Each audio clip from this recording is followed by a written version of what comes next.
Good evening, Africa. Good evening, our team in South Africa, in Nigeria. It is so exciting always to get on this call. This call has been very helpful to us in our business in Africa, where we have hosted both indigenous and global leaders who have shared with us from their own real life experiences how they're doing it. And so this is for us like a real life hands-on experience where we can see and learn from others, that we too can be able to experience the kind of success that they are experiencing, albeit that we are in new markets, we're growing, but from their experiences, we can learn to be able to, make our mistakes and rise up and be able to propel our business to the point where we want to see it and the kind of growth that we anticipate seeing in our business. My name once again is Blessing Ede Tubano, who head business development for Africa, and I have on the call with me tonight our colleagues, some who work, back scene, and but I have Neil Ntunyai, who all of you know, who works with me in business development. Neil, say hi. Good evening, team. Always a pleasure to be on this amazing Thursday calls where we get to get some knowledge from our respectable, from our world-renowned leaders from all over the globe. We are truly blessed to be part of a company where we are able to get so much information for free. Where else but at Partner Co? So I hope that you are all ready. You've got your pens and your paper ready to jot down all the information that we'll be getting this evening from Stephane. Thank you so much for connecting with us today, Stephane. Thank you, team. It's my pleasure. Thank you so much. So before we get Stephane, I'd like to introduce Stephane, just give you a little bit about this amazing man and his beautiful wife, Claudia, what they have done and what they are doing with their business with Partner Co. And so this is a man who has always been an entrepreneur and started being an entrepreneur at the age of 19. So he's always been a business owner, but like every one of you on the call, he dreamed of a life of freedom. Although in this process of the dreaming of the life of freedom, of entrepreneurship, he has failed at MLM for 16 years, but he learned a lot and learned a few skills, and with commitment, he has become one of the top leaders in our company. Him and his wife has opened markets in the Asias and have one of the fastest team in Europe and has opened another one in Canada. Now, Stephane and his wife, Claudia, live in the mountains in Canada. They have 3 beautiful daughters who saw them transformed into leaders and has inspired their daughters to start their own business as well. They love to travel. They love the outdoor activities and the good life of a successful network marketing business. Who doesn't love that? Please welcome with me STEPHANE Page on the call tonight. Thank you. Thank you for having me. It's going to be fun to share with you some ideas and insights that can help you build. Please go ahead, Stephane. Yeah, do you want me to share? Do you have questions? Where do you want me to start? I got plenty of ideas here. Wow. We would just allow you to share with us some of the information that can help all of our leaders, our newbies in the business in Africa grow. Okay, excellent. Well, Blessing, thank you for having me. It's great to spend some time with you. And actually, I asked you, like, how do you guys do these calls? Like, what subjects should I cover? And just to have an idea.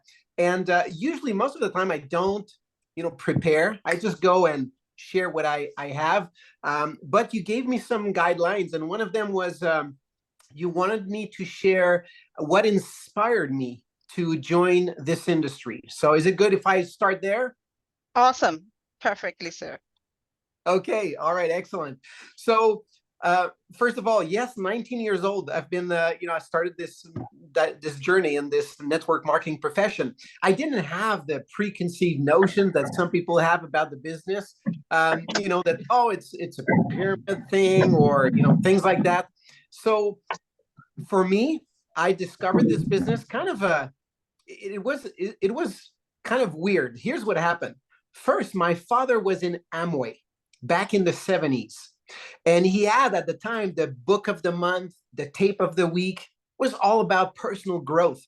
And so at 16 years old, he gave me a book on personal development. And I started to read that book, and it opened the possibilities for me at the time, because I was a shy little boy, didn't have many friends in school, introvert. It was not easy to, get in the world and talk to people and all of that. So I didn't know what I was going to do with my life. But because of those books, I discovered that I could accomplish anything I want in life. And I started to dream. I started to dream of the big life, of traveling the world, of having fun, of impacting people's lives, of doing all kinds of incredible things. And so that was a big dream. So at I think I was 17. I'm in a class in school, and the teacher gave us aptitude test, to determine what kind of careers we should be good at in life. So I go do the test, and then the next day we come back into class. I get the results of the test, and I look on the right side of the sheet where the income shows. And I look at the highest income, because I have these big dreams now. I've been dreaming, for quite some time after reading all these books. And I read it, and I see the biggest income, and I look at the career, and it says plumber. And I'm like, what? Like, now I don't have anything against plumbers. It was just not my ambition to become a plumber, and I didn't see how that would allow me to reach my dreams. And at that moment, it clicked. And I thought, I was looking in the class, and I could see everybody were kind of excited and talking to each other. Hey, I'm going to do this. I'm going to do that. And I thought, this is crazy. People are going to decide what they're going to do for the rest of their life based on a test? No way. That moment was a very determining moment in my life, because I said, here's what I want to do. I'm going to become successful in life. I don't know how I'm going to do this, but I'm going to create success. And then I'll come back and teach people how to create success. That became my life's mission.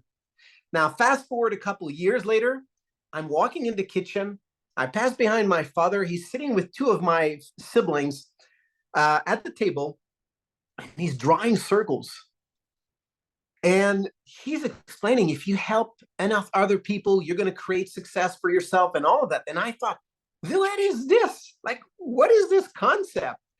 And I got fascinated. And I asked my father about it, and he told me what network marketing was about. It was about you creating success by helping others create success. And that's how I got introduced to the business. And at that point, that was the second special moment in my life. The first one was these books and the introduction to personal development, along with that class and the test, and saying, I'm going to prove them wrong. And then it was that moment where I discovered these circles. And I don't know about you, but the first time I saw the circles, I couldn't sleep at night. I was laying in bed thinking about the multiplication, and I'm going to get all these people on board, and we're going to create, success together, and we're going to enjoy life. Now, of course, it didn't happen overnight. It took me years. Actually, I joined a company that went down. I joined another company that shut down again. And that was over a number of years. And then I joined another one, and then another one, and then another one. 5 companies over 16 years. Failure after failure after failure. Most people, they join, start, 6 months, they're not rich, they quit. 16 years, not rich, didn't quit, because I had a strong desire for my life to change. And here's the one thing that happened at the time. We had growing up kids, and I shared with them what I learned through the books. You can dream in those, about those big dreams. If you believe in your dreams, you can achieve anything you want. All of these. And I knew they were watching me. They were watching their father dream, work at night, work on the weekends, work anytime I could. Yes, I would spend time with them. It was quality time when I was with them, but I was working a lot. And I told them I had these dreams that I would be traveling the world. I would have teams in multiple countries and I would do all these things. And so I couldn't quit because it was not just about me. It was about what kind of father would I become if I quit on my dreams? And so because they were watching me, I had to make things happen. So that's why I persisted. That's why I continued. And then I discovered this company. And what happened, I would say, what changed? Because maybe some people are here listening and they're wondering, like, what happened? What was that? What made you create success after 16 years? I believe there's three elements that are important in creating success. One, yes, personal development, your mindset, very important, because you're going to face challenges. You're going to face all kinds of things. Are you going to stick in the game? Even after all these years, if you're facing all these challenges. So mindset is super important. And here's what I found. Most teams will focus on one of those three elements based on what was the breakthrough in their career for the main leader of the team. So if the leader of the team, what their breakthrough was personal development, mindset, and all that, they're going to teach that all the time. Like the whole team is going to be focused on that, which is good. And for me, I had that because I had the books, I had the tapes, I had all these things. So my mindset was pretty strong, but I still was failing. Bad companies, all kinds of things. But the second element that was missing, which I didn't understand at the time, there you go, the balloons on my other side here. You don't see them, but anyway. So two things. The second thing is that skills are important. Are you competent in doing your job? What are the skills required in network marketing? Well, my upline, my friend and sponsor is Tim Sells. Some of you have heard of him. Some of you have followed his training, and he talks about the pipeline. When you look at the skills we need in the businesses, one is generation of leads. Do you have leads to talk to? If you don't, you need to figure this one out. You need to master lead generation so you have an abundance of prospects. Leads. Then invite. Are you able to invite people so that they say, hey, I want to know more. Tell me more about your business or your product. So are you able to invite people? Are you able to present? And sometimes presentation, you don't need to be a great presenter. You can have tools that do the presentation for you, but you need to, the next one, which is follow up. Are you good at following up with people? And then are you good at creating duplication? That's all we need to learn in our business. Now think about someone who's a brain surgeon. They have years of school, of learning, of all kinds of things to become great at what they're doing. For us, that's it. Those are the skills. Once you master them, you have control over your business. So I got in a journey where I needed to learn how to invite because I had leads, but I couldn't invite properly. So that's where I connected with my upline, Tim. At the time, I didn't know him. I knew him from his trainings and things like that, but I didn't know him personally. So he recruited me. And I followed his training. I listened to his CDs at the time on inviting. I didn't speak English. Very, very few words like table, chair, father, mother. I couldn't have a conversation. I speak French. That's what we speak in Quebec, Canada. So I learned to speak English listening to his CDs. You typically, when you have kids and you're driving your car, you're listening to the music from the kids, right? Animation, like keep them busy. But my kids listen to Tim Sells, right? I had to learn to speak English. And that's what I did is I was playing the his CDs. I would look in the dictionary, trying to translate what he just said. It was crazy. But that's what I did. And I got so good at inviting because I learned to speak in a language, listening to him, that then I could invite anyone to look at the business in person, over the phone, and typing, texting, social media, whatever. So I got good at that. And then I learned how to get good at presenting and enrolling people in the business. So there's just a process you need to learn. And so that was the second thing, personal development, mindset. And the second is skills. Once you master the skills, there's no coming back, meaning you can have success. There's no limit right there. And then the third one was something I discovered once I started to build this with this company. I was recruiting people. Actually, as a matter of fact, the first year in the company, I was named one of the top 3 recruiters around the world in the company. Actually, you see this award right here? It was called Premier Ambassador 2012. Okay, I won that. It was top recruiter of the company at the time. And so from a guy who struggled, introvert, shy, didn't have success for 16 years, joined a company and suddenly number one, actually one of the top 3 recruiters in the company. Insane. Why? Skills.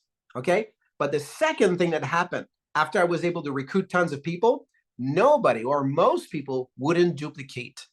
They would join, no duplication. People quit, people stopped, like whatever. And so I learned the third thing, and that was systems. Systems is what makes you duplicate. So those are the 3 cornerstones. If you don't have those 3, you can have the skills, the duplication. Yeah, you can have that. But if you don't have the mindset, you're going to screw up in your business. You're going to get people leave your team. They're not going to be happy.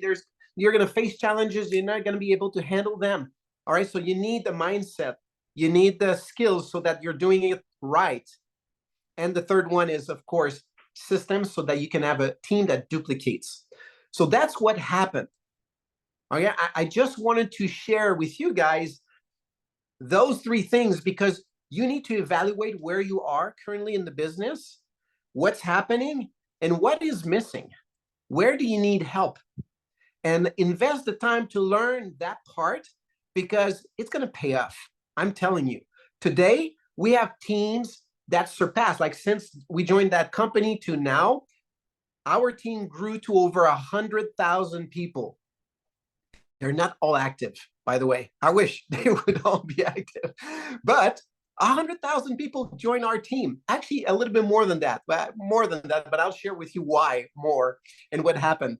But that's to answer the first point that you mentioned, Blessing, on what inspired me on my journey. And I think it was the purpose of changing my life and changing other people's lives. And this industry does it so well. Because you can succeed in other businesses, which I did in the past with my traditional business. I was renting snowmobiles, but I was the only one creating success, right?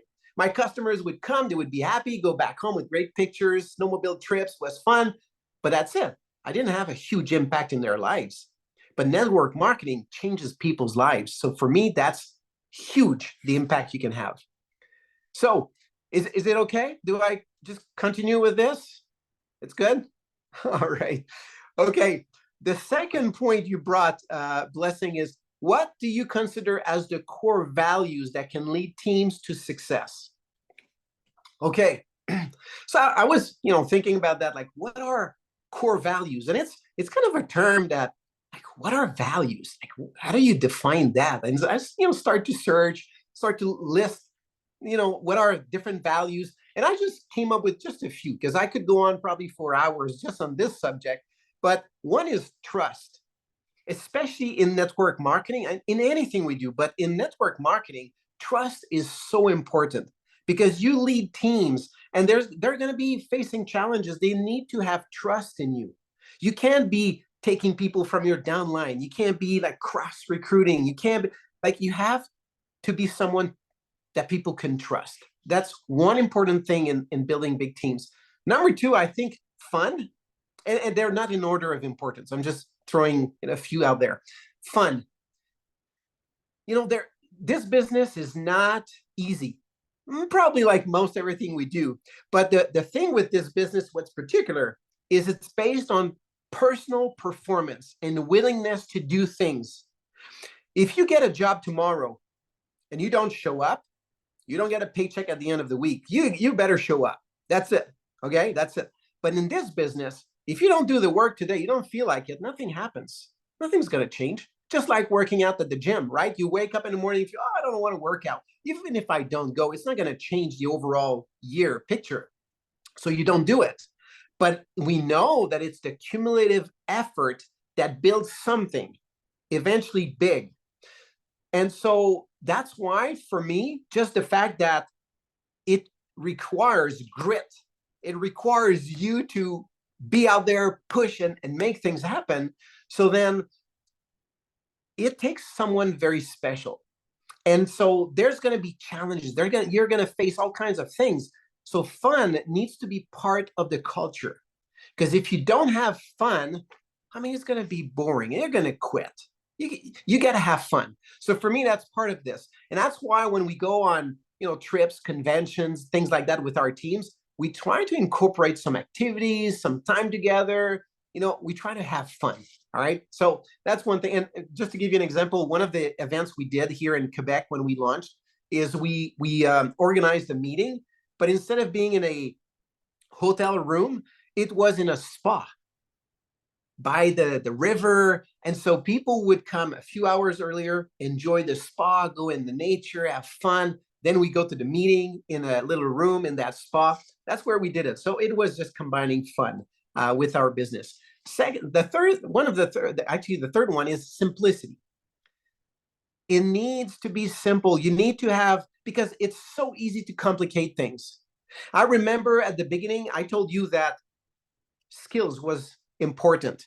Well, one of the things I did initially is I was training people on skills. And I was training them on lead generation, inviting, presenting, follow up. It was hours of training. But then it was too complex. And so people would not take action. They would be focused on learning, and only learning, never taking action. So you need to make sure what you're doing is simple. All right. Another one is drama. You don't want drama on your team. And that's so easy to have drama. And so the way we try to address that is to when I said trust is important, well, exactly. If someone brings us something, let's say, I don't know, I'm frustrated, my customer received the wrong product, then that's kind of a little drama. I can excite the drama, or I can ignore it, right? And I can say, oh, no worries, we're going to fix it. The person is still in the drama and still thinking, oh my gosh, he's not handling it. And so what do? I say, hey, Blessing, I'm not happy too. That's bad. The customer didn't receive the product correctly. Something's wrong. Let's fix it. Let's figure out what happened. Because there's usually a reason. I mean, they send thousands of orders. I'm sure something happened. Let's figure it out. Right? So it's not just what you handle, but how you handle it.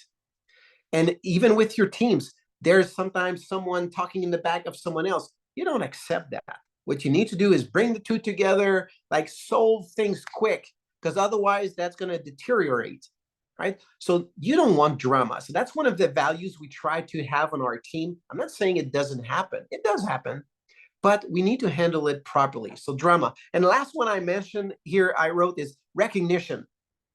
Okay. People work a job for hours each week. They have very little recognition. So we need to be there. And I think in network marketing, we're pretty good. And especially here with this company, we're good with recognition. It's all about like clapping for people, their achievements, and helping them and making them feel part of something big. Here's what we try to do is not to leave anyone apart because they're not at a certain rank. We don't care about the rank. This is a human being. They trust in you. They trust in the business. They have these big dreams. I feel I have obligations to help people, to help those people. They need my help. Otherwise, they would already be successful. And so we try to treat everybody equal, meaning that if they ask for help, we're there. Now, here's a little trick. The way we try to do it is like playing chess. Okay? if you, Blessing, come to me and you ask for advice, I'm going to give you advice. But I got to make sure you go and do it. Don't come back for advice 1, 2, 3, 4, 5 times, but never implement. Okay? So it's I give, you give. I give, you give. I give, you give. All right? And to me, that's the way I felt when I joined this company. I joined my upline, the owner of the company, like everybody treated me like royalty. I felt, wow, I've never been treated like that. And I'm not a big shot. I'm not a big leader. I'm a 16 years failure in network marketing. Right? Why are they treating me so well? And I thought, wow, I feel good. But now I also feel I need to pay back the way they make me feel. So I need to earn that feeling. I need to earn that respect. So I went out there, and every time they said, Stephane, you should do this, I went and I did it. And when I came back, I was at where they said I should be or more, right? I implemented things. So that's the other thing, is the recognition, how you make your team feel, and all of those. So that was the second point that you brought up. All right, let's talk about the third one here. These are great questions. I don't know if everybody gets those questions, but I love them. Those are great points. All right, so the next one was, what are some step-by-step plan that can help partners in Africa realize their vision, considering their unique situation? Well, first, let me tell you a story. It just comes to my mind right now. I went to South Korea. That's very different. Because we actually were the first to open that market. Okay, we brought some people and we started to build the market over there. And so I went there, and someone in the room raised their hand, and she said, "Hey, no, your training is great. I love everything you're sharing, but here in South Korea, people are skeptical. It's very different than in America." I said, "Oh, really? How is it in America?" And she said, "Well, in America, network marketing is pretty established business. Most everyone does it. It's accepted." Anyway, so I thought, wow, that's interesting. Let me tell you what our perception of network marketing in Asia, and particularly in South Korea, what is that vision? How do people, see it? And I said, in America, what we say is, oh man, Asia, they just grow so fast. Because when you share with Blessing an opportunity, she has to listen, because it's like offering a gift. So she has to listen, and she has to offer her help. And so they buy products or they join the business if that's what you need. And I said, that's so easy. That's why teams grow so fast. And I stopped. And everybody looked at each other, and they all start to laugh in the room. And I said, you know what? We all think that we're different. We are. We all have challenges. Either a market, there's tons of people already in the market. Maybe there's thousands of companies in that market. Maybe there's a new company that comes and bring, your whole team over to that other company.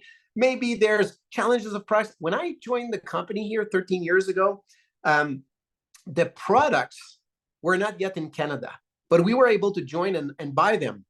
And so, when I was placing my auto ship order, I was waiting. And when I received my product that same week, my auto ship was running for the following month. It was taking about 3 to 4 weeks to get the products. How do you build a business, in that environment? When today we're used to, order and then 2 days later it's home max. That was not happening. And so we had challenges. The products would stop at the border, get back to the company, order again, tell your customer you're going to have to wait another month or two. It was insane. Every market has their challenges. They're all different. But here's what I found. I'm sure you all heard this quote. It says, "Success rises and falls on leadership." Every single country that I've been building the business in, whether it's been in South Korea, France, UK, Canada, everywhere, one leader eventually stepped up and didn't accept or bought into any single excuse. Not one. It was, oh, price takes time. That's okay. That's normal. We're just starting. That's how it works. In 2 years from now, you can wait 2 years from now and build then when it's going to be easier. But you know what you're going to say in 2 years? You're going to say, I wish I would be at the beginning. All right. There's always something. But the leader that stepped up and doesn't buy in any of the excuses is the one that changes the market. And it's happened everywhere. Everywhere. It's been like that.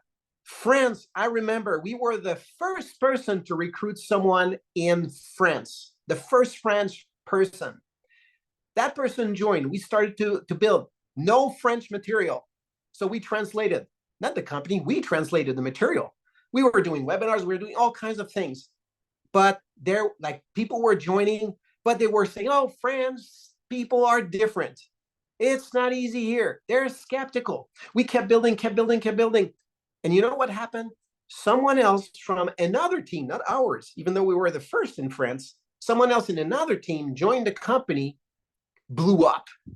Guess what happened to our team? It started to explode because they saw others succeed. They saw that France, people are blowing up, teams are growing. So it affected the other teams, our teams. And then later on, we brought some big leaders. Some people joined, some people started and became leaders. And next thing you know, now we've got some pretty big teams in Europe. But I could have, a couple times, I could have got discouraged. I could have said, oh, yeah, it's hard in France, but I just kept going because I knew I needed to be that leader, that stubborn leader that knew that one day I'm going to have huge teams in France. I don't know who it's going to be, how it's going to happen. I don't know, but it's going to happen. It doesn't matter. Like, give me any excuse you want. It's okay. It's your excuse, not mine. I'm building. Watch me. And that's what happened. Eventually, it was my turn. Eventually, it's going to be your turn. I know. And I've seen it. I remember I was in competition with Steve Schwartz. Tim Sells was the first to join RX years ago, and which now is owned by Partner Co. But we joined, and he sponsored me and Claudia, my wife, and he sponsored Steve Schwartz. And we kind of were not in competition. We worked together, but he was growing faster. Then I grew faster. Then he grows faster. Then I grow faster. And then, he blew up. But I could see that every time it was my turn, his turn, my turn, his turn. Why? Because I paid the price. I was showing up. I was there. So that's super important. And that happens with a word that you should all write down, which is so crucial. That's going to make the difference in your business. It's called certainty. Certainty. That to me is a word that I kept my entire life because people buy that. The degree, like, are you certain? Do you have certainty in the fact that you are going to create success?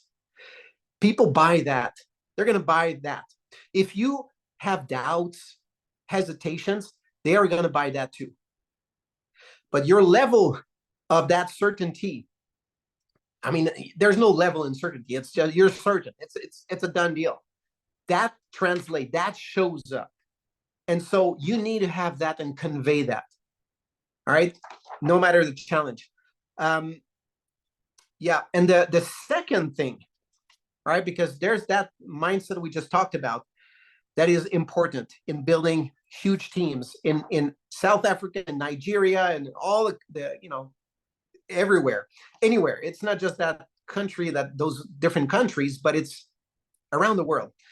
The second thing I would say, and we talked a little bit about that, but it's decide on a system. Now, some of you are seeing the huge growth in the US right now. Sales of some products are like 2,000% growth from last year to this year. You're looking at that, you say, oh my goodness, this is crazy. This is insane. But here's, when I looked at what they're doing, I could pinpoint back to moments in my career where the same patterns occurred. The difference is they sustained and pushed those patterns longer. Let me tell you what it is. There's either a product or a system that you endorse, and you say, that's the product I'm going to focus on. And then what you do is just, okay, I'm going to build with that product. It doesn't matter, quite frankly, the product. I've seen it. It happened to us and our teams a couple different times over the last 13 years. And I could see it in another company I was with before, that was a skincare company. And that was the same thing. It's a focus on one thing. Even though you've got all these other products, there's one focus. Why? Because it's simple. It's easy. You can teach people on that one, and you can have stories, and it's story after story after story on that one thing. Again, doesn't matter what it is, but that's one thing. So you focus on that. You create a story around the product, results. Then you show the results to your teams, to potential customers, to social media. You show results. You get more people involved getting a result, but promoting the way you're promoting. So then you have stories on the product, and then you have stories on promoting the business a certain way. And then what you do is you teach on that product, you show the testimonials, and you show the testimonials of people who are promoting, and you're edifying the people who are using the system and getting results. And then suddenly there's a momentum that kicks in, because very few people on your team are going to follow it initially. Maybe 2, 3, 4 people, depending on the size of your team. A few people, but then those 3, 4, 5 people follow it. You feature them. Hey, Neil, tell me, how's that working for you? What are you doing to create success? Well, I'm doing this. Oh, it's the same thing we're doing. Yeah. Oh, exactly. Yeah. Okay, good. Hey, Yolanda, what are you doing? Oh, I do 1, 2, 3. Oh, same thing as Neil. Yeah. Oh, okay. So then the team starts to see, like, she's doing it, he's doing it. They're all doing the exact same thing. So they think it must be the thing, because here's the thing. Most people believe more in things outside of themselves than themselves. They're going to believe more in a system, in a product, in a company, in momentum, than they believe in their own ability to create success. And now you're tricking them. But it's not tricking them. It's working with them, for them.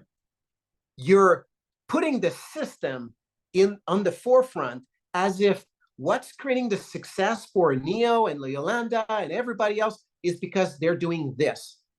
But truthfully, it's because they believe that thing is working. They're using it, they're doing it, and that's creating results. So to me, that's what I found that was creating success. And that's what's happening right now in the US. They're blowing up because everybody's lining up on one thing, one system, one focus. And it's incredible. The growth is happening left and right. And there's people who never sold any product for years. They started following the system, and then suddenly they're making sales left and right. So that, to me, is one thing that in your market, as in any other market, is to decide what is that one thing you're going to promote, and how are you going to promote it? Create success stories with those two, and then feature them all the time. And then there's a new person that follows it, feature them. Hey, they're using this. And then there's a third, a fourth, a fifth, and then there's 50 people doing the exact same thing. They're getting results. And then now it's momentum. That's what needs to happen. Africa, Europe, anywhere. That's what it is. Okay, are we good on time, or just let me know if still have time?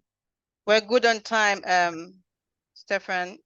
You can share one more, and then we'll open up for the team to ask questions. Okay, perfect. Okay, the last point you brought up, Blessing, is any other insights or strategies that can motivate the field to succeed? Okay, I'm going to share something I shared on stage last January in Europe, because I think that's important, and I'm sure most of you, 99% of you, didn't hear it. And so here it goes. When I joined the business, I remember my upline shared a story of him when he joined the industry. He was working with the Navy SEAL. He was defusing bombs.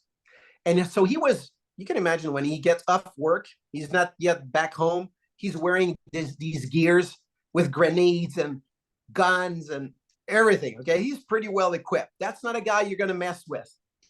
He decides to drive to his future upline, and he says, okay, now you got to tell me something. I'm interested in the business, but you got to tell me, what's the trick? Like, what's the bad thing? What's the worst thing that can happen? Because if I join, I want you to tell me right now, what are the challenges I'm going to face? And he says, okay, I'm going to tell you. He says, because if you don't tell me, watch out, I'm coming back, and you're not going to like it. So when you're equipped like that, you don't mess with them. All right. So the guy said there's 4 things that are going to happen. Those are the 4 things that are the toughest thing in the business. One is rejection. And I'm going to cover and tell you a quick story on each one. Okay. Rejection is number 1. And rejection, for me, it happened when I was young. I was, again, like I told you earlier, introvert, shy boy, didn't talk to many people, didn't have many friends. And I experienced some, what they call now, they didn't call that back then. It was like bullying. Bullying, I think that's the term in English. Bullying. Anyway, so yeah, bullying. Yeah. So I would walk into the yard of the school, and then kids would make fun and push me around and do all that kind of crap, right, with me. Today, it's okay. I look back and say, okay, these were experiences that forged my character, and it's done. Okay, that's over. I'm over that pretty much. But at the time, it was something pretty tough, because now you're in a school, in fear of school, you fear. I would miss all the school activities. When they would go out, I would miss those because I didn't feel confident being around people. So rejection is pretty tough. It can happen in this business in the form of you being on a webinar, right? Being invited to a webinar, and oh my gosh, or you open your cell phone and do a live. There's rejection you're gonna be facing in this business. You got to be able to face that. Okay, that's number 1. Number 2 is disrespect. People are gonna laugh at you. Are you kidding me? You're taking these pills or this potion, and that doesn't work. You really believe in that? Or they're gonna say, oh, you're in one of those things? I can't believe, like, it really happened to you. Like, you believe in that? And so people are gonna make fun of you. I remember I have an uncle that every time I would meet him, he would say, so how is it going with your little MLM thing?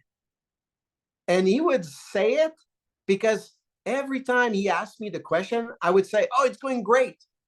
Even though it was not yet going great, to me, I was on the path of success. Not the I was not sharing the results with them. I was sharing the path is great. I'm going there, but I believe I would create success. So I had a burning desire to prove him wrong. And when I finally created success, you know what happened? He never asked me again, how is it going with your little thing? Because he could see me traveling around the world, speaking on stage, like, things were happening. So that's going to be something that you're going to face. Are you able to face disrespect?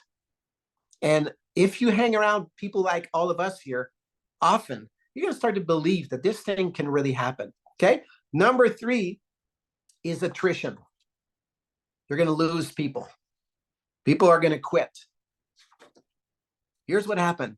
A few years ago, I shared that on stage I think it was a year and a half ago. Dan from corporate. We're on stage, a couple people. I think there's Chris Doyle. Anyway, a couple leaders. And I'm one of them. And he said, okay, I've got a question for you guys. What's the weirdest place you found a prospect? And I'm thinking, like, what's the weirdest place? And I'm thinking, and then suddenly I said, oh my gosh, I can't share this on stage. But then you know what happened is sometimes you're facing a crowd and you're like, it's blank. Like you can't think anymore. You're frozen. So I couldn't think of any other. And what is number 2? Number 2 is disrespect. Okay, so rejection, disrespect, and attrition. So I'm facing the crowd, and there's someone talking. I think it was Tammy. She's sharing like the way she found a prospect, and I can't think of anything else. So it's going to be my turn. I have to share, and I'm thinking I can't share this. This is going to look so weird. But anyway, it's my turn, and there's no other thoughts, so I have to share. And I'm sharing now. So I'm crazy, but anyway, It was the toilet. I was sitting on the toilet. That's the weirdest place I found a prospect. How it happened? Sometimes you have some magazines on the side of your toilet. Well, I had these magazines, and one of them was Networking Times magazine. Back a few years ago, it existed, but I had those, like an expired version, like from years ago. So I grab it, I'm reading, and then I see this story of these people in Indonesia that they built huge teams, very inspiring. So then I flip the page and I see a picture of them with one of the companies we acquired. I said, wow, that was the company they're with. They're now in our company, but we're not in Indonesia. What's happening? So I'm curious. I got time, right? I'm sitting in a place where there's no disturbance or anything. I'm not disturbed anyway. So I grab my phone and I search on Facebook, and I found the guy. Add him as a friend, send him a message, drop the phone. I'm almost done. Next thing, it rings. Oh, okay. Pick the phone. Hey, it's him. Oh, wow. Start to talk with the guy. And finally, he said, yeah, the company's closed the market, blah, blah, blah, blah, blah, blah.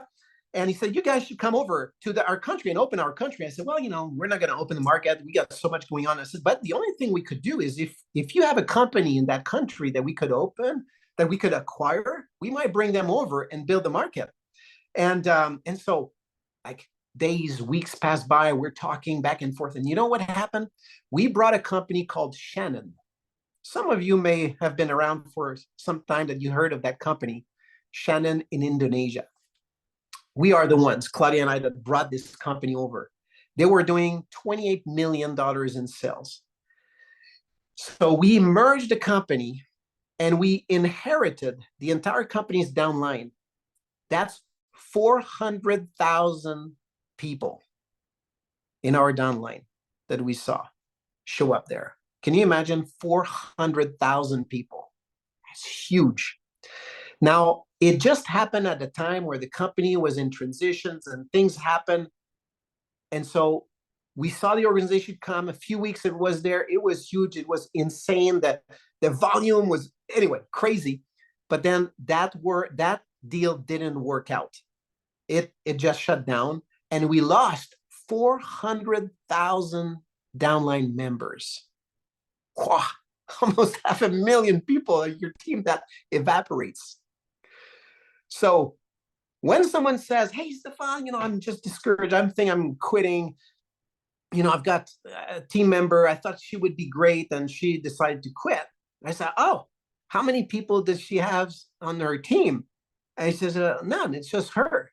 I said, okay. Oh, so you lost one person. Oh, yeah, I just really feel sorry for you. Now, of course, I've got sympathy. I know how it feels. But when you lose 400,000 people, that puts things in a different perspective. And so here's what I found. The reason people quit, most of the time, there's two reasons. One is because they don't have a goal big enough. So if, for example, your goal, Nick, for example, let's say your goal, and I know it's bigger than that, but let's say Nick says, well, my goal is to make, $300. We're going to talk in dollars, $300 per month. And then something happens, the order ships, there's something wrong going, and he says, oh, this is too complicated. I don't want to deal with all of that. Why? Why would he quit? Because maybe his goal is not high enough to handle those types of challenges. So when someone is ready to quit, usually it's because that is one of the reasons. They don't have a goal strong enough to get them moving and keep going. One. And number two, it's maybe they have a big goal, but they don't believe that it's going to happen. And so if Nick has a big goal and his goal is 50,000 a month, 100,000 a month, doesn't matter, big goal, but he doesn't believe it, and then a challenge appears, he may just quit. But if he believes he's going to make 100,000 a month, auto ship went through, but something went wrong. Hey, let's fix this. Like, we don't have time to mess with this. I got 100,000 waiting here, right? So those are two possibilities. So when you think of attrition, think about that and look at what's going on in your world, but what's going on in your team's world. Are they facing challenges and it's tough and it's like, why? They don't believe in them. They don't have big goals enough. So those are the things you need to work on. And I think, oh yeah, the last one, I'm finishing with this one, and then we go to questions. Last one is deception. Okay, so we just talk about rejection, disrespect, attrition, and deception. Deception is when you think someone's going to do something, they don't do it. You think someone is going to join, they don't join. All kinds of things like that. Here's what happened to me. I remember years ago, I'm starting to build a business. Things are starting to pick up, but we have some credit cards. We're kind of maxed out. All right. Money comes in from our jobs, Claudia and I, but we're tight. And so I've got this guy, John. Oh my gosh, John built a huge team. He's a big leader and he's really considering joining our business. And he says, Stephane, I'm really solid. I like what I see, but I need to go and meet with the owners. He says, I want to fly to Utah. So, okay, I can organize that for you. Book the meeting, everything is good.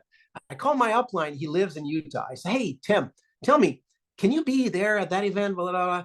I said, it would be great. And said, yeah, sure. But what about you? I said, money is tight. I don't know. Like, do I need to be there? Can you go for me? He says, I can, but what if John goes there and he gets to meet someone else, some leaders, whatever, and he decides he wants to join with them? We don't control who he joins with. Of course, we're going to say, no, you should go with Stephane, but it could happen. And I said, oh boy, can I risk not showing up there? And so I talked to my wife and she says, no, you go, we'll bootstrap, we do whatever, go. So I go, I book a flight. And fortunately, I got a lady and her husband, Arlene and Ennis, who lives in Utah. And they say, hey, come over, we're going to host you. I'm saving the hotel. Great. And we're going to pick you up at the airport. I love this network marketing business. People are so nice. Anyway, so they take me to their home. We go hiking, we do stuff. And then in the afternoon, the next day is the meeting. In the afternoon, I get a text message. And it's John. And John says, hey, Stephane, I'm so sorry. I was in the airplane. The airplane is about to leave and take off, but then they have to stop. There's a problem with the brakes on one of the wheels. So they had to go back to the airport and fix some things. And I couldn't find any other, plane. So I'm just going to, not go. But I heard there's a meeting happening 2 months from now in Florida. I'll be there. Let's meet with them. And what do I do? And then a few hours, like the next day, I'm supposed to have the meeting. It's not happening, of course. The next day, I'm with Ennis, Arlene. I'm supposed to leave at night, or the next day. I don't remember exactly. But then Claudia is texting me. She says, hey, can we talk? Sure. And I've been postponing that call. But then, hey, hi, Claudia. Hey, how are you? My wife. And she says, so how's it going? I said, oh, it's great. Ennis and Arlene they took me out. We went walking in the forest. He said, no, not the one, not Ennis, not Arlene. Like, what about the leader? I said, oh yeah, the leader. He says, what? What do you mean? Oh, the leader. Isn't it why you're supposed to be there? I'm like, oh, yeah. But, here's what happened. Oh, that was a tough call because we had put everything on the line. We didn't know what was going to happen. So that is the deception that happens sometimes in the business and more than one time. But if you're able to face those 4 things, rejection, deception, attrition, disrespect, you can face anything. Things are going to happen and you're going to keep going. Face those things, bulletproof yourself for that, and you're going to create success in your business. So there you go. That's what I wanted to share with you. I'm ready if you have questions. Awesome. Simply amazing. Incredible call. Thank you so much, Stephane, for all the values and insights that you've shared. I've seen some questions in the chat box earlier. Someone was asking about, I think they mentioned, how do you invite? To share some examples about how do you invite extend invitation to people? Yeah. So I learned the inviting formula from Tim Sales. He's got a training on that called Professional Inviter. And he goes over 6 things that you need to go over to invite someone. Okay. Number 1 is the greeting. The greeting is when I talk to someone, I try to get them to open up and talk freely and openly to me. So if I'm talking Blessing, hey, Blessing, how are you doing today? So, hey, tell me, I see, you're on Facebook, you got kids and all that. So do you work these days? Like, what's going on? Because you asked me about the business, or, if you reply to a post, or maybe it's an ad, or whatever it is. And so then you tell me, yeah, I work at this job. And so what has you looking? What's going on? And so how long have you been working in that field? And so I ask questions. I'm interested in you. And so I want you to open up. And the way I know you open up is if you use more than one word answer, like yes, no, you tell me more. If you're opening up, then I know the greeting is accomplished. At that point, I can move to step number 2, which is qualify. And qualify is where I want to dig deeper. If you say, yeah, I want to make more money. Oh, really? Okay, good. Yeah, a lot of people want to make money. Why do you want to make more money? What's the big goal, right? So I want to dig deeper because I need to find a core reason that's going to hold you to this. And so even if you come up with, well, I want to spend more time with my kids because it's hard for me to drop them in, it's cool. And I want to be them. I don't want to be with them. I want to travel the world. I want to do those things. And then if later you come up with an objection, oh, I don't have time to do this, then I have something to rely on, not just more money, because you can make more money at McDonald's, right? But I have something I can say, well, I understand you don't have time. Don't you think we need to figure out something? Because you said you want to take your kids out of school, you want to travel the world, and I know those are important for you. So can we look at your schedule and see if we can find a little bit of time so that you can really achieve those things, right? So that's going to serve me. That's important. So number 2 is so greeting, qualify. Then I'm going to invite you to look at the information. Okay. And it's just as simple as, okay, good. So you tell me you want to do those things. Great. I've got this video. I'm going to send it to you. Make sure you pay attention to the leverage part, because that's how it's going to allow you to have more time so you can take your kids off of school and you can travel the world. Right. So I link the video or the information I'm going to share with your goal so that you have a very high interest. They see that there's a connection between that video and your goals. Okay. So that's the invite. And then I'm going to do the follow-up. Right. So that's the other part of the invite. So which is, I just follow up. But through that process, there can be objections that surface. So that's another part of the invite where if an objection surface right there, I need to handle it. So there's a formula to handle, objections, but that's what I need to do. I need to handle those objections. And then the last one is follow through. Follow through is if someone says, well, I want to do this business, I got to follow through with them for them to achieve their goal. So I got to, work with them. So that's the inviting formula. So if you use that on text, on audio, on telephone, in person, it's going to work all the time. It doesn't matter the script. It's not a script. It's more of a formula that works in any situation. Now that was quick. This would need probably to be a training by itself, but that's just giving you guidelines of what inviting means to me. And understand, I spent lots of time to study that to the point that I learned to speak a language studying it. So there's a lot involved here, but that's what it is.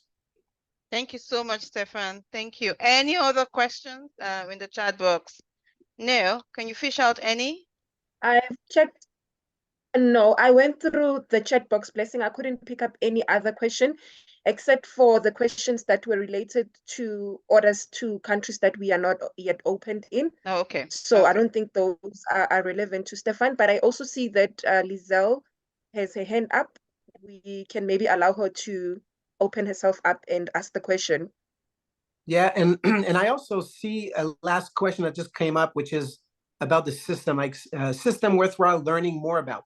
I would say, they have the system of growth in the US. So I would study that and I would say, okay, what's the product I can focus on in South Africa or Nigeria or, different markets that I can focus on and tweak it.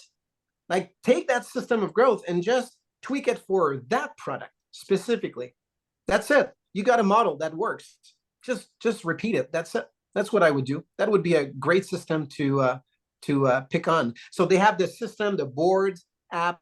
You just copy that, or maybe your current upline already has one.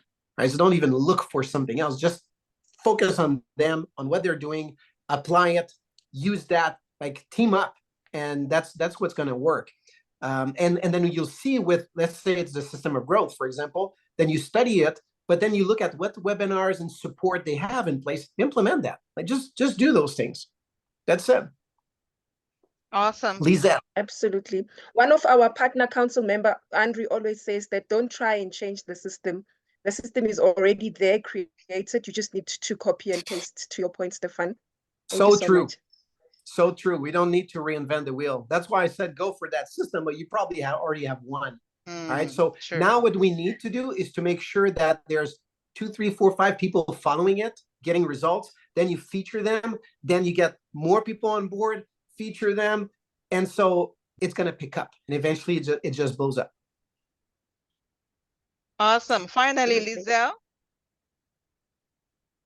Lisette, you have your hand raised, but we can't hear you. Your microphone is muted.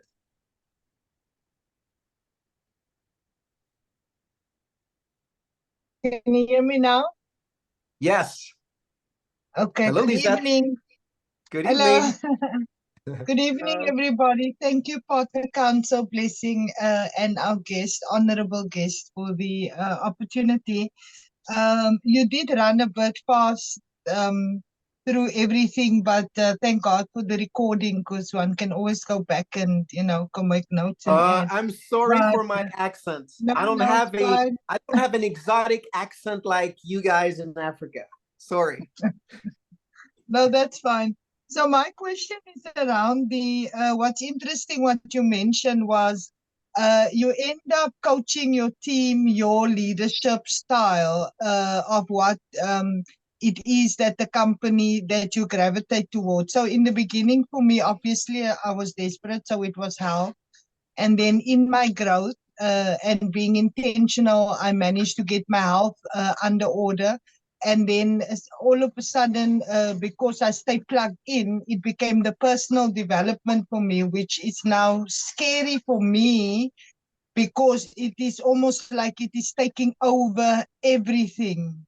And now I need to find the balance because the personal development is now overwhelming for the team members who did not move with the momentum. So now I feel it's like almost a break in the speed. This business actually humbled me. I'm using this business as the vehicle to build my character as a first generational business in the industry. My previous business, I thought I know, but now with India, I know nothing. I'm starting from scratch. But I want to know what strategy would you give if with my team, whether they like it or not, intentional or not, I just give and I feed, because obviously I'm operating, it's not about me, but it is my growth I'm acknowledging. So it's a different frequency. Now I'm trying to look at a way of how do I involve them, because they are not plugged in and they are not so to speak, actively, a majority of them working the business. It's hard for me to identify who's got what skill that is good that we can utilize in our team that can help us, because I found because of the personal development management style that I know, it's only when you mention it now that it actually clicked for me that could be why I'm struggling to make the money I'm supposed to make in the business. So I then changed my strategy to only give them on a need-to-know basis, like what is important. Here's the training plugged in, and not spend so much time trying to use my personal development experience to make them understand that they need to, because that keeps me almost behind. That's the one thing. So I basically want you to maybe make an example of how I can identify these skills and utilize it so that I don't feel, alone within the group. And then I just want to share, you touched on follow-ups. I just had an incident today where I realized how important the follow-ups is and how important it is that we really do it the old-fashioned way and write things down. It is very important to have reference to go back if you follow up, because the follow-up is a hot lead and it sprouts. So yeah, and in the follow-up, oh yeah, and if I can just share an activity that I saw that is sort of having a shift in my business. When I speak to people now, because I don't have the monetary proof yet that I'm making money, and of course, like I said, I'm a kingdom millionaire pending, so my money's not actually for me. So they're not really gonna see the flashy stuff they're waiting for before they join me. But I just wanted to say, if you look at the personal development and you advertise that on Facebook, is as if you get more traction than when you speak about the product. So I'm struggling in the personal development area and how to find the balance. Okay, so for the first point, how do you train, support your team, especially when you are focused on personal development and you don't overwhelm your people? And also, how do you coach and identify individual needs and support those people with their particular needs? So Yeah. if you, I don't know if you do that, but maybe like for us, we do like once a week webinar for the entire team. If that webinar is geared towards personal development, because that's your preference, that's what you need, you can go an entire hour every single week just on that. That could probably be what you're doing. I don't know, I'm guessing. So what I suggest is pick those three things we talked about: personal development, skills, and system. And you do that every single week. All right, so that this way it's not an hour long of personal development. It's 15, 20 minutes max of each subject. So it's quick, it's simple, it's a little tip. They get to learn, because understand something, most people will not retain everything you talk about. Just like today, they're on the webinar, but they're going to retain maybe one or two of the stories I shared, like if we go 6 months down the road. So that's why if you do like small little bits of each of those three components, then your webinar is going to not last forever. Every week it's going to be fun, it's going to be entertaining, they're going to learn something.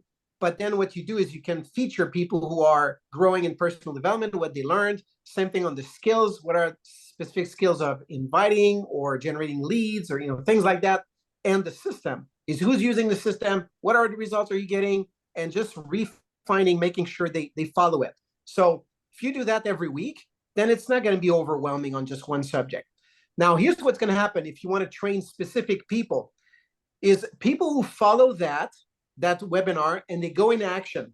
Not everybody's going to go into action. Not everybody's going to go into enough action to create results, but there's going to be a few who will. Those who are really in action, what you can do is you create a small, like a coaching group, individual, like just with them. So it could be up to maximum 6 people. Lower, it's even better, because otherwise it lasts too long.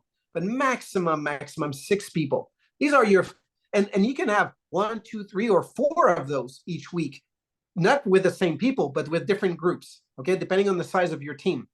So what you do is, all you do in that coaching is, okay, hey, Nick, where are you in the business? Like, what's happened this last week? Which area do you need help with? And then Nick says, well, I'm struggling with this. I've got these objections that came up. I don't know how to handle them. Then you help that person. All right, that's specific. So this way, what you're going to do is you're going to have very tailored, specific coaching for each person that's actually in action. Because if you try to do that on a large webinar, it's going to go on forever. Okay, it's too long. Could you do it one-on-one? Yes, if your team is small. Now, I get to a point where I can't do just one-on-one. Like, it's going to happen, rarely, but I do groups. So that's why, so that's how you do it. So this way, then Nick gets the specific training he needs.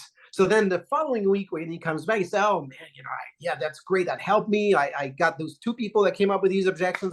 here's what happened. Now what do I need to do to improve? So from 1 week to the next, these people are going to improve on their own specific area. And the others listening on the call, they learn from what the teaching you're giving that person. So that's how you help your team grow in the specific areas they need to grow in. Does that make sense? Thank you so much, Stephan. Thank you. Thank you. Thank you for the Yeah. call tonight. We're so grateful for all of the value that you've shared with our team. And one of the things that Stephan mentioned on the call, and we've had these conversations over, is that you need to show that all of this value that is being shared with you, what are you doing with it? Giving back. Giving back. And so that would motivate us to host more of these leaders sharing success strategies with you. Remember, everyone is a leader on this call, and that success rises and falls with leaders. Stephan mentioned it. You're a leader. The success of your team, of the market, rises and falls with you. Let's go back to the field and apply all of these that Stephan has shared from his wealth of experience. We too can be celebrated. Thank you so much, Stephan. Any parting words for the field as we round up? Well, thank you so much. It's just a pleasure to be with you and be able to contribute in a little way to your success. But I look forward to seeing Africa just blow up in sales and success stories. And I look forward to go and meet you in person. Thank you, everyone. Thank you so much, Stephan. We really appreciate it. Thank you, team. We hope that this strategy shared tonight will help you shut up the naysayers, like Stephan had in his uncle. We hope that the strategies will help you shut up the naysayers when we begin to celebrate you on global and international platforms. Good night, team. Good night, everyone. Thank you, Stephan. Thank you, Stephan, Bye. and thank you, team. Have a great Thank evening. you. Thank you. Well done. Thank you. Thank you, corporate. Thank you, Stephan. Thanks, everybody. You're welcome. You're welcome. Thank you, team. Have a great evening. Thank you for connecting with us. Thank you.